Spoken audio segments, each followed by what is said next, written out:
صحیح مسلم اور حدیث کی دیگر کتابوں میں ایک حدیث نبی صلی اللہ علیہ وسلم سے مروی ہے۔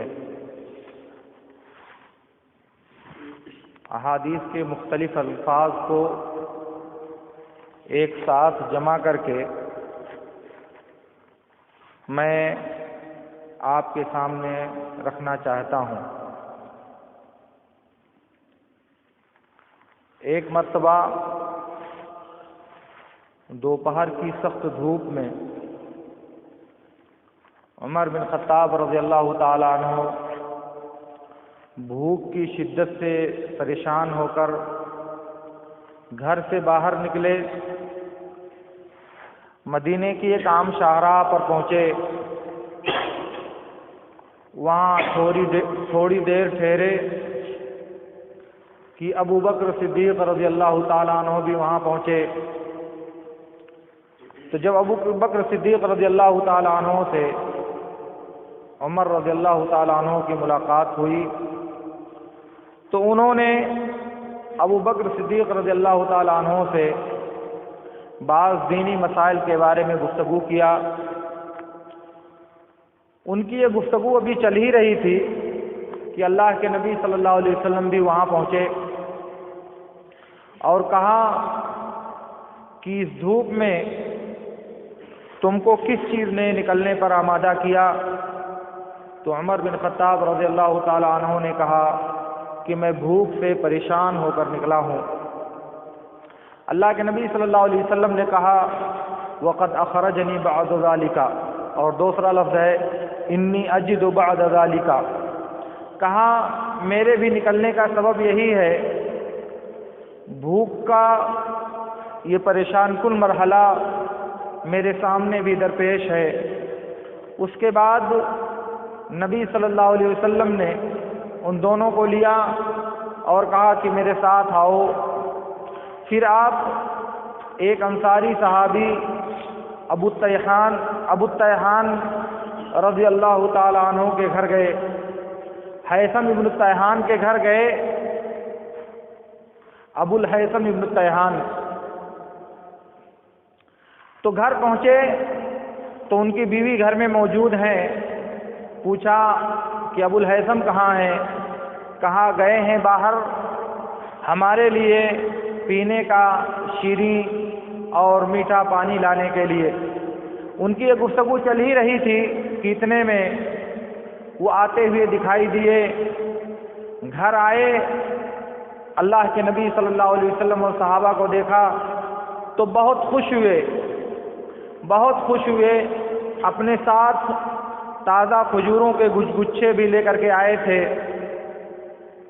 ان گچھوں کو ان نبی صلی اللہ علیہ وسلم اور ان کے ساتھیوں پر پیش کیا اور کہا کہ ان کو چن کر کے کھاؤ۔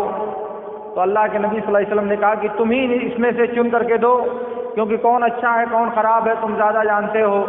اللہ کے نبی صلی اللہ علیہ وسلم سے انہوں نے کہا آپ لوگ اس میں سے جو چاہیں منتخب کر لیں۔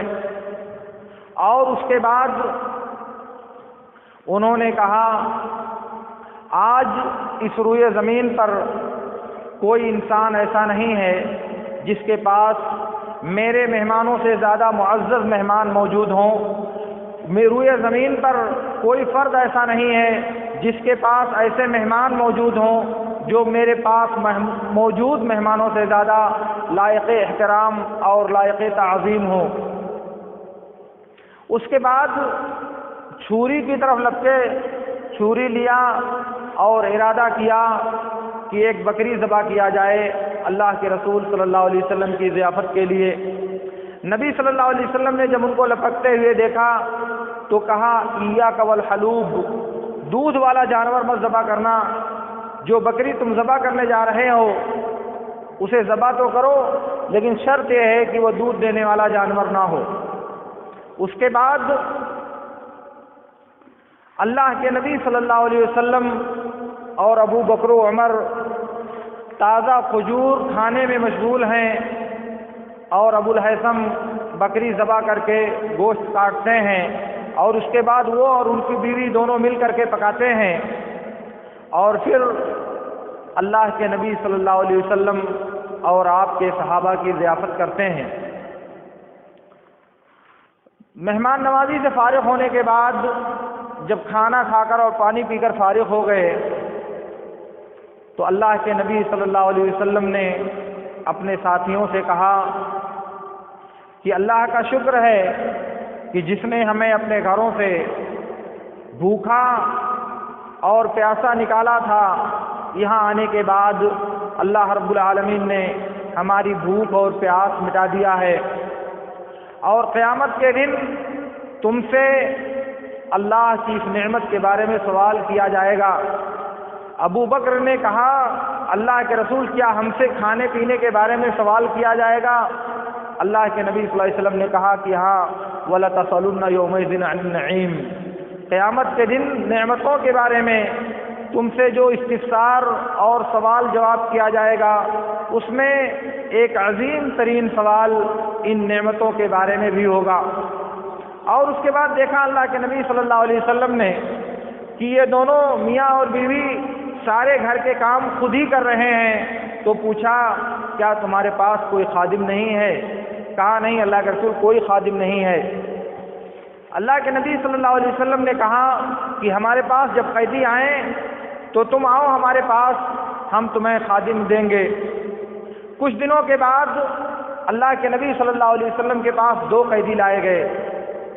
ان دونوں قیدیوں کو اللہ کے رسول صلی اللہ علیہ وسلم نے ابو الہیثم بن الطیحان رضی اللہ تعالی عنہ پر پیش کیا اور کہا کہ ان میں سے کوئی ایک لے لو، ان میں سے کوئی ایک منتخب کر لو۔ مگر کمال محبت اور کمال ادب سے انہوں نے کہا کہ اللہ کے رسول آپ ہی منتخب کر دیجئے، آپ ہی میرے لیے اختیار کر دیجئے، جس کو دینا چاہیں وہ دے دیجئے۔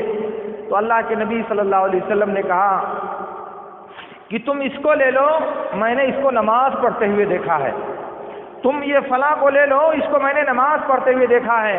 بعض جاہلوں کو یہ تصور آتا ہے کہ اللہ کے نبی صلی اللہ علیہ وسلم کی یہ بات ممکن ہی نہیں ہے۔ کیوں؟ اس لیے کہ کیا اس زمانے میں یہ تصور تھا کہ کوئی آدمی بے نمازی رہتا ہو؟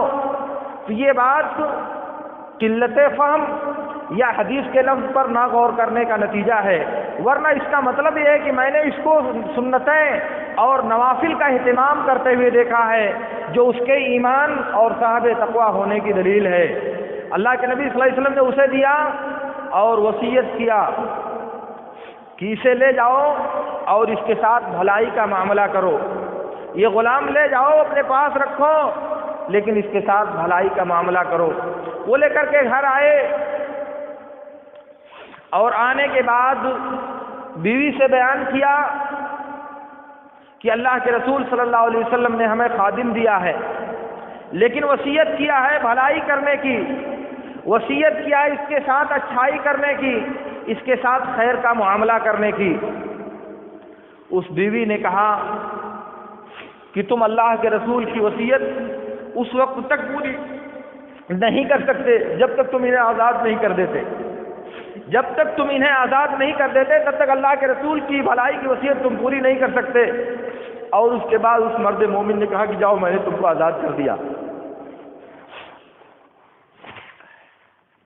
اتنی ساری پریشانیوں کے بعد، اتنا کچھ تحمل کرنے کے بعد، جب اللہ کے نبی صلی اللہ علیہ وسلم نے خادم یا غلام عطا کیا اور شوہر نے بیوی سے جب ماجرا بتایا کہ اللہ کے نبی صلی اللہ علیہ وسلم نے بھلائی کرنے کی وصیت کیا ہے، تو اس مومنہ بندی نے اللہ کے نبی صلی اللہ علیہ وسلم کی وصیت کی تکمیل کے جذبے میں اللہ کے نبی صلی اللہ علیہ وسلم کے فرمان کی تعمیل میں کہا کہ یہ حکم اس وقت تک تم پورا نہیں کر سکتے جب تک تم اس کو آزاد نہیں کر دیتے، اور پھر انہوں نے اسے آزاد کر دیا۔ یہ تردد اور یہ سوچنے کی ضرورت پیش نہیں آئی کہ آخر اتنی مشکلوں کے بعد یہ خادم، یہ غلام میسر ہوا ہے، اگر اسے آزاد کر دیں گے تو ہماری پریشانی کما الحال ہی برقرار رہے گی، اللہ کے نبی نے جس مقصد کے لیے دیا ہے وہ مقصد پورا نہیں ہوگا۔ یہ کسی نے نہیں سوچا دونوں میں سے۔ آخر جو اللہ کے رسول صلی اللہ علیہ وسلم نے کہا ہے الدنیا کلھا متاع وخیر متاعها المرأة الصالحہ، دنیا پوری کی پوری لائق استفادہ سامان ہے، لائق تمتع وہ متاع ہے جو اللہ رب العالمین نے دنیا کے انسانوں کو دیا ہے، لیکن سب سے بہتر لائق استفادہ وہ عورت ہے جو صلاح، دینداری اور تقوی سے متصف ہو۔ نیک اور صالحہ عورت یہ دنیا کی سب سے بہتر متاع اور دنیا کا سب سے بہتر وہ مال ہے جس سے انسان فائدہ اٹھا سکتا ہے۔ گھر آنے کے بعد شوہر لے کر کے آیا غلام، آسانی کس کو ہوگی؟ ظاہر ہے کہ بیوی کو گھر کے بوجھ سے راحت ملے گی، بیوی کو ان پریشانیوں سے نجات ملے گی، مگر اس نے شوہر کو مشورہ دیا کہ نہیں، اگر حکم نبی کی تعمیل چاہتے ہو تو اسے آزاد کر دو، اور وہ اللہ کے بندے نے فوراً آزاد بھی کر دیا۔ اسی لیے اگر آپ سنت کے ذخیرے میں دیکھیں تو آپ کو اس طرح کی بعض نادر مثالیں ملیں گی جس میں عورتوں نے بھلائی کے کام میں شوہروں پر سبقت لے جانے کا وہ جذبہ دکھایا ہے کہ اسے سننے اور پڑھنے کے بعد آنکھوں پر قابو نہیں رہ جاتا، جذبات کنٹرول میں نہیں رہ جاتے۔ جی ہاں، اگر سماج میں آپ دیکھیں گے، معاشرے میں آپ دیکھیں گے تو بھلائی کے کاموں میں مردوں کو روکنے والی سب سے بڑی رکاوٹ یہی عورتیں ہیں۔ ہر جگہ فتنہ کھڑا کرنے کا سبب یہی عورتیں ہیں۔ بھلائی کے تمام کاموں سے اپنے شوہروں کو محروم کر دینے کی کوشش کرنے والی یہی گھر کی عورتیں ہیں، اور اسی لیے ان کو بہترین اور سب سے اچھا سامان اور سب سے اچھا استفادہ قرار دیا گیا ہے۔ لیکن کب؟ جب وہ دینداری اور تقوی سے متصف ہوں، ان کے اندر صالحیت اور دینداری پائی جائے، تب وہ بہترین چیز ہوگی۔ ورنہ مسند احمد کی وہ روایت جس میں ابو الدحداء رضی اللہ تعالی عنہ نے ایک درخت کے بدلے میں اپنے 600 باغات کا درخت کنویں اور چہار دیواری کے ساتھ بیچ دیا تھا، صرف اس ناطے کہ اللہ کے نبی صلی اللہ علیہ وسلم نے کہا تھا کہ یہ درخت تم اپنے پڑوسی کو دے دو، اس درخت کے بدلے میں تمہیں جنت ملے گی۔ وہ آدمی تیار نہیں ہوا۔ ابو الدحداء نے سنا تو اللہ کے رسول سے کہا کہ اللہ کے رسول، اگر میں خرید لوں اور اس کو دے دوں خرید کر تو کیا مجھے بھی یہ جنت ملے گی؟ اللہ کے نبی صلی اللہ علیہ وسلم نے کہا کہ جی ہاں۔ ایک درخت، اس کے بدلے میں پورا 600 درختوں کا کھجور کا باغ، اور وہ بھی چہار دیواری سے گھرا ہوا، اور وہ بھی کنویں اور سیراب کرنے کے آلات کے ساتھ خرید لیا اور اسے دے دیا۔ پھر اس کے بعد جب اپنے باغ کے قریب پہنچے تو کہا کہ اے مددا باغ سے نکل آؤ۔ خود داخل نہیں ہوئے اور کہا کہ میں نے یہ باغ جنت میں ایک درخت کے بدلے میں بیچ دیا ہے۔ اس مومنہ عورت نے یہ سنا، اپنے بچوں کے ساتھ باغ سے باہر آ گئی اور کہا کہ ربح البیع ابو الدرداء، آپ نے اچھا سودا کیا ہے، آپ کی تجارت کامیاب ہے، آپ نے یہ جو معاملہ اللہ تعالیٰ کے ساتھ طے کیا ہے اس میں آپ کو نفع حاصل ہوگا۔ اس مومنہ عورت نے سننے کے بعد ذرا بھی پیشانی پر شکن نہیں آنے دیا، ذرا بھی پریشان نہیں ہوئی، اور بے ساختہ کہا ربح البیع ابو الدرداء۔ یہ ہے ایمان کی شان۔ ان جیسے مواقف میں جب انسان کو گھر سے تقویت ملتی ہے تو بھلائی کے راستے میں اس کے قدم آگے بڑھتے ہیں، مگر اگر انسان نے کوئی بھلائی کا کام کیا، اپنی استطاعت کے اعتبار سے کوئی بھلائی کا راستہ اپنایا، گھر پہنچا تو سارے لوگوں نے مل کر اس کی حوصلہ شکنی کر دیا۔ کہاں سے لاؤ گے؟ کیا کھاؤ گے؟ کل بہت بنے ہو، بہت زیادہ یہ بن گئے ہو، بہت زیادہ وہ بن گئے ہو، کل کیا ہوگا تمہارے بچوں کا؟ ساری دولت ختم کر دو گے، بچے بھوکے مر جائیں گے تمہارے، اور تمہارا کوئی پرسان حال نہیں ہوگا۔ ایسی باتیں سن کر کے انسان دل شکستہ ہو جاتا ہے، بھلائی کے جس راستے پہ وہ چلنا چاہ رہا تھا پیچھے ہٹاتا ہے۔ اسی لیے نبی صلی اللہ علیہ وسلم نے دیندار بیوی کو دنیا کی سب سے بہتر دولت اور دنیا کا سب سے بہتر مال قرار دیا ہے۔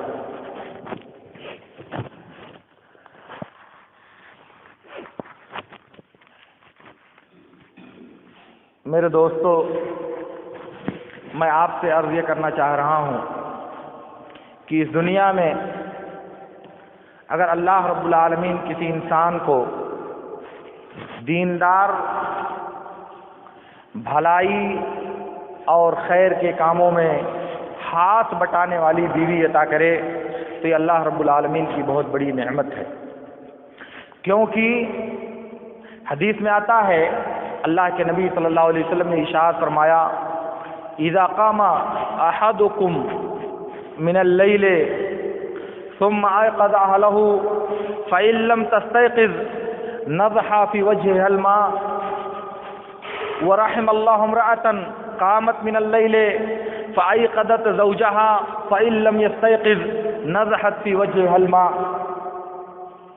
کہا کہ اللہ رب العالمین اس مرد پر رحم فرمائے جو رات میں نماز پڑھنے کے لیے اٹھے اور اپنی بیوی کو بیدار کرے، اگر وہ نہیں بیدار ہوتی ہے تو اس کے چہرے پر پانی چھڑک دیتا ہے تاکہ نیند ختم ہو جائے، اور اللہ تعالیٰ اس عورت پر رحم کرے جو رات کو نماز پڑھنے کے لیے اٹھتی ہے، شوہر کو بیدار کرتی ہے، اگر شوہر نہیں اٹھتا تو اس کے چہرے پر پانی چھڑک دیتی ہے۔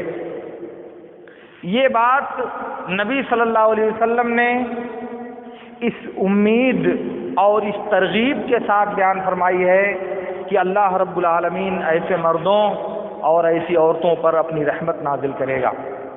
اس لیے بھلائی کا یہ شعبہ اور بھلائی کا یہ راستہ اللہ رب العالمین جس کو عطا کرے وہ ایک خوش قسمت انسان ہے، اور جس کو اللہ رب العالمین اس سے محروم کر دے تو اسے سمجھنا چاہیے کہ وہ بھلائی کے ایک بہت بڑے دروازے سے محروم کر دیا گیا ہے، بھلائی کے ایک بہت بڑے باب کو اس کے اوپر بند کر دیا گیا ہے۔ اس لیے میرے دوستو، یہ بات سمجھنی چاہیے اور خود کو بھلائی کے کاموں میں آگے بڑھانے کی اور آگے بڑھنے کی جستجو اور کوشش کرنی چاہیے، ورنہ سیرت میں اگر آپ اس طرح کے واقعات تلاش کریں تو ایک لمبی قطار ہے جس میں عورتوں نے شوہروں کو بھلائی کے کام پر آمادہ کیا۔ وہ بخاری اور مسلم والی وہ لمبی روایت جو صفیہ بنت عبد المطلب نے اپنے شوہر کے لیے، یا اسماء بنت ابی بکر نے زبیر بن عوام کے لیے، نہیں صفیہ نے، اسماء بنت ابی بکر نے اپنے شوہر زبیر بن عوام کے لیے متعین کیا تھا۔ کہا کہ غریب آدمی، نادار آدمی اپنا سامان بیچنے کے لیے آیا تو پہلے ملاقات ہو گئی اسماء سے۔ اسماء نے کہا کہ تم ٹھیک ہے، میرے گھر کے سائے میں تم اپنا سامان بیچ سکتے ہو، کوئی حرج کی بات نہیں، لیکن ایسا ہے کہ اگر میں اجازت دوں گی تو زبیر کو اعتراض ہوگا، وہ ناراض ہو سکتے ہیں، اسے تم ایسا کرو کہ جب زبیر آئے تب تم آؤ اجازت طلب کرنے۔ اس کے بعد وہ آیا زبیر کی موجودگی میں تو اسماء نے کہا کہ نہیں، پورے مدینے میں صرف ہمارا گھر ہے، تمہیں سامان بیچنے کے لیے اور کوئی دوسرا گھر نہیں ملتا تم کو۔ زبیر نے کہا کہ اللہ کی بندی، تو اس کو ایک بھلائی کے کام سے کیوں روک رہی، تمہارا کیا لے لے گا وہ؟ اس کے بعد اس آدمی کو وہاں سامان رکھنے کی اجازت ملی۔ گویا کہ اس مومن اور صاحب تقوی بندی نے اس آدمی کی مدد کرنے کے لیے یہ حیلہ تراشا اور یہ راستہ نکالا کہ زبیر کو اعتراض بھی نہیں ہوا، اور بھلائی کے کام میں اس عورت نے اس آدمی کی مدد بھی کر دیا۔ اور پھر وہ جلیبی والا جو لمبا واقعہ ہے، اسی طرح سے اور بھی سیرت کے بہت ذخیرے میں عورتوں کے ایمان، تقوی اور دینداری میں سبقت کرنے کے تعلق سے بہت سی نظیریں موجود ہیں۔ اس لیے یہ باتیں اس بات پر انسان کو آمادہ کرتی ہیں کہ انسان سوچے، غور کرے، زندگی میں ان کو برتنے کی کوشش کرے، اور اس بات کو طے کرنے کی کوشش کرے کہ اللہ رب العالمین نے یہ جو راستہ اور بھلائی کی یہ جو ڈگر ہمیں عطا کیا ہے، اس پر ہمیں چلنا چاہیے اور اسے اپنا کر خود کو سرخرو بنانے کی کوشش کرنی چاہیے۔ اللہ رب العالمین سے میری دعا ہے کہ اللہ رب العالمین ہمیں ان باتوں کو سمجھنے اور ان پر عمل کرنے کی توفیق عطا فرمائے۔ وآخر دعوانا ان الحمد للہ رب العالمین۔ اقول لکم ما تسمعون واستغفر اللہ لی